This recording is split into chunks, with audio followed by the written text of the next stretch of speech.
All right, here we go. So, welcome back to Social Media Marketing 101 Part 2.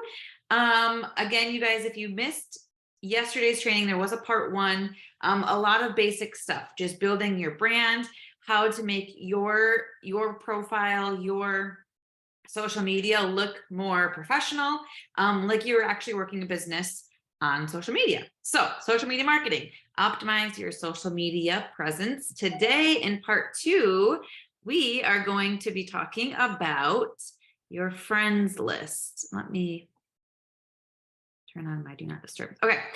So, maintaining a lucrative friends list. So, we're going to talk about interacting with friends, messaging your friends, and cleaning up that daunting friends list. I know sometimes you just add and grow and build, and it gets kind of messy. So, we're going to talk about that.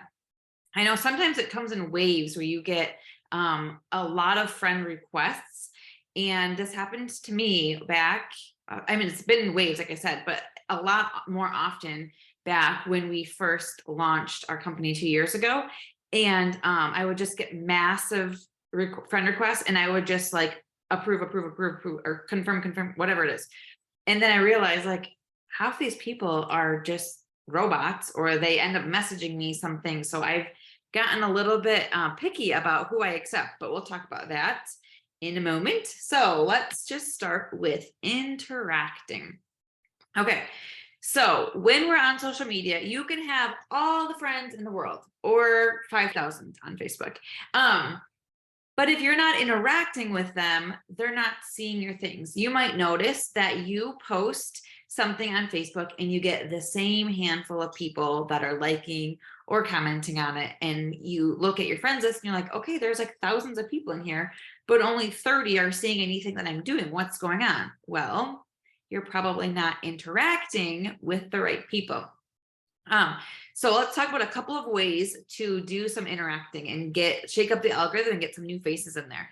Letter of the day. I do have a separate YouTube video I did a while back, and the training available to see how to download your friends list on Facebook. That is a simple way. Let's just say you time block 15 minutes a day and you do letter of the day. That's going through like the A's one day and then the B's next day. And you might not get all the way through the A's, but that's why you set a timer and just start with those names.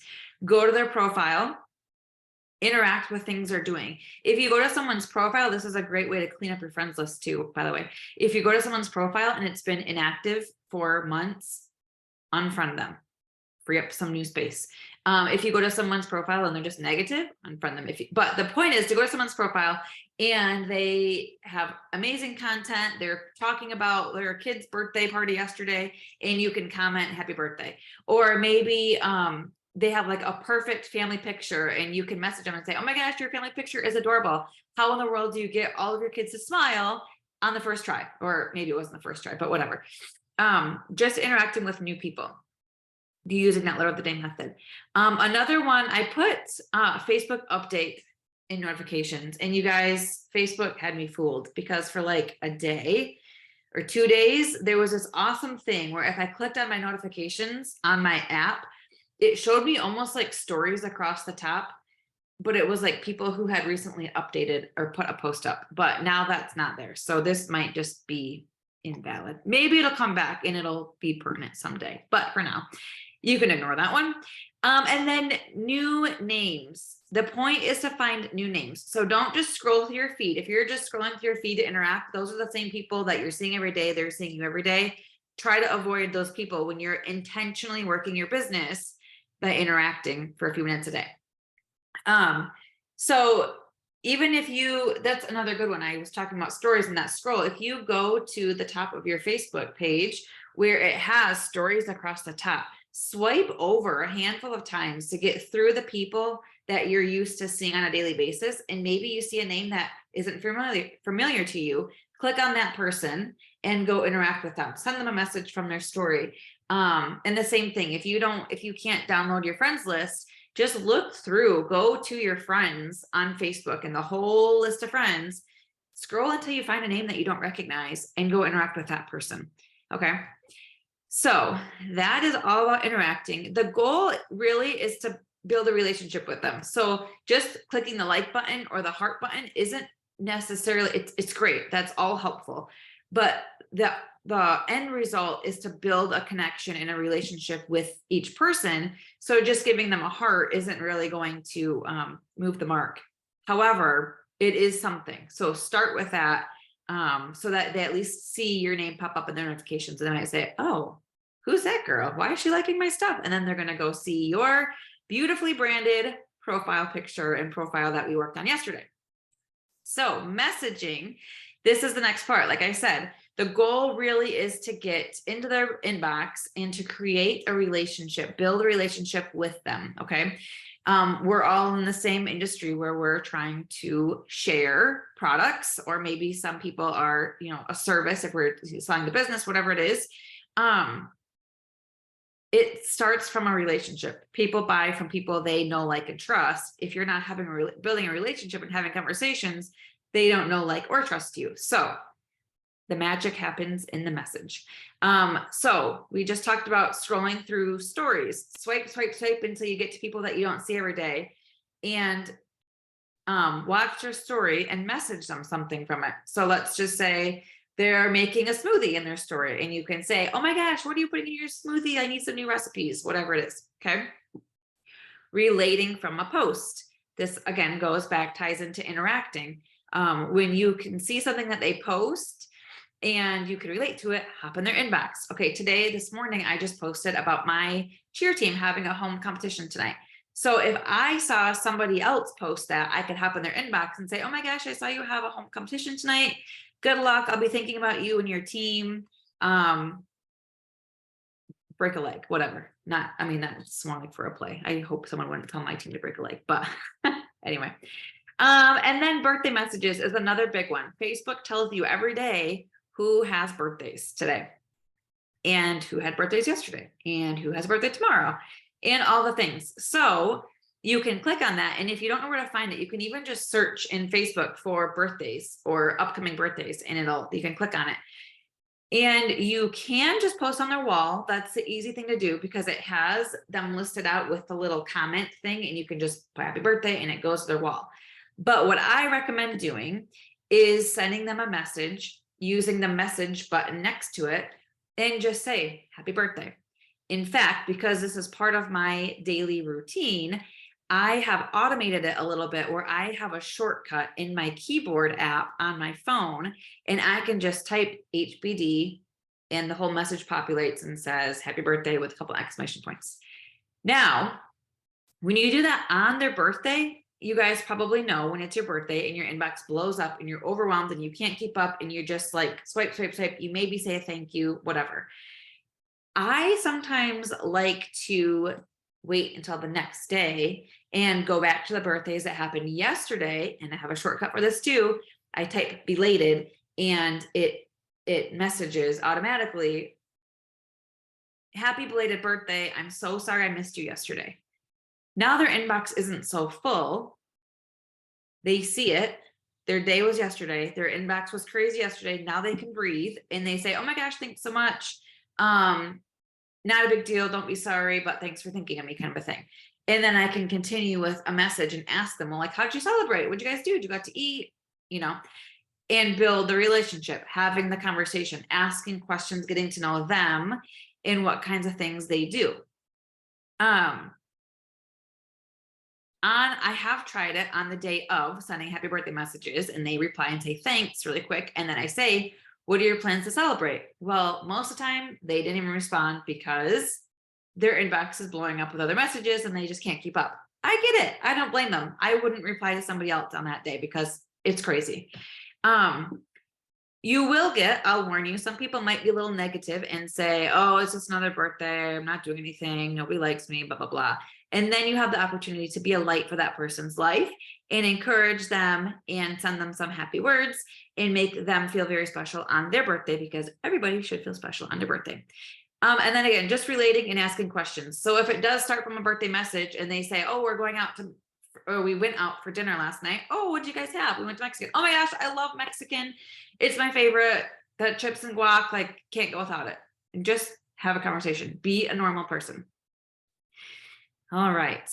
Next, we have cleaning up the friends list. Like I said, you guys, it can get messy. I have maxed out at 5,000 friends a couple of times. Now that I did a mass clean out, now it's a little bit more obtainable. Like my goal isn't to have 5,000 friends. I don't really care how many friends I have, but I just know it needs to be revolving because people do go inactive. People do leave social media. People get hacked, start a new account, whatever it may be. If you're maxed out and half of your people aren't even using their social media, like you could be refilling them with active people who eventually want to join your business or buy from you. So let's talk about this. First of all, go into your pending requests and delete them. So there might be some sitting in there from 2 years ago if you haven't done this before. Delete all those requests because that's supposedly, I'm not the pro on this, not great for the algorithm. I mean, it makes sense, right? Next, letter of the day removals. I talked about that a couple slides ago when we talked about interacting via letter of the day.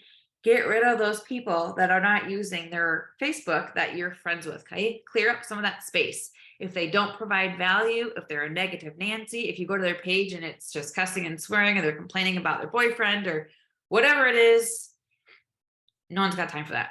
Delete, okay? But then we also have to add new friends. So we can delete all day, but if we're not adding new friends, there's not a whole lot of point to it. Because like I said, it needs to be ever revolving where we're getting some fresh faces in there as well. So a couple of ways to add friends is going to the ads. So if you're on your news feed and you can scroll a few times, you're likely going to run into an ad pretty soon. Those ads are geared toward you. We all joke about the fact that our phones listen to us. We could be talking about, this actually happened to me. I was talking to a friend. She mentioned a smokeless fire pit. And I was like, what are you talking about? I've never heard of that. How is that even possible? And she was telling me about this smokeless fire pit. And it's this like stainless steel little tube. If you don't know what I'm talking about, just wait. Tomorrow it's going to pop up on your Facebook too. And I thought that's like genius. You could like have a fire. I live in Michigan, right? It's snowing outside. We could bring it in our not little garage, our big garage, and have like a fire inside in it. It would be perfect. And sure enough, the next day I'm scrolling Facebook and there's an ad for the smokeless fire pit, whatever they call them. So regardless, what I'm saying is those ads pop up because they relate to you.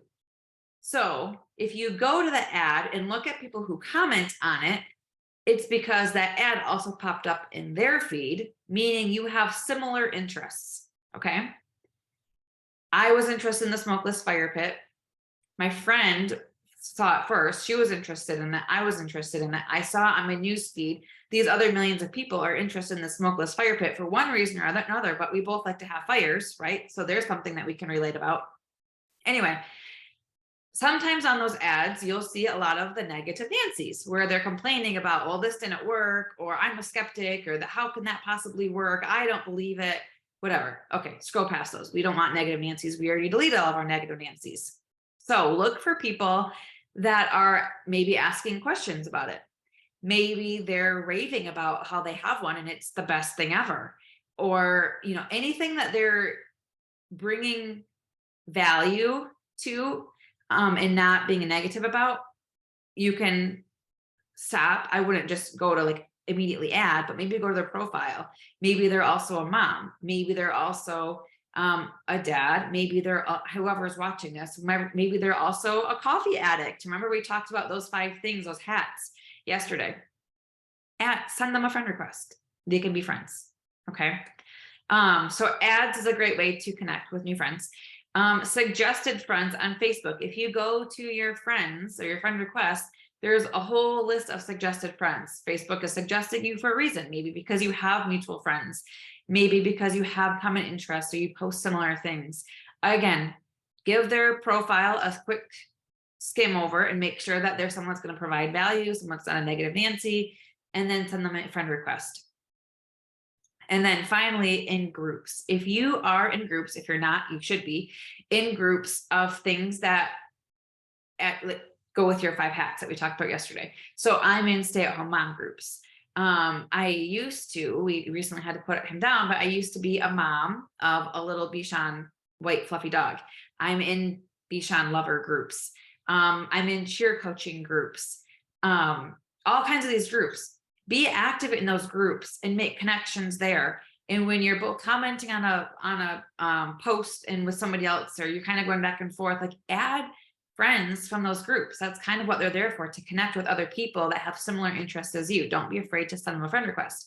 Now, don't go in there and just mass add everybody else that's in that group. Make sure you're finding someone that you can have a true, authentic connection with and go from there. So through all of those, the ads, the suggested friends, and the groups, when you're adding friends, I mentioned go to the profile, give it a skim over, and make sure it's someone that you want to be friends with. That is why it's important that your profile is reflecting those things too, because that's what people are doing when they want to add you.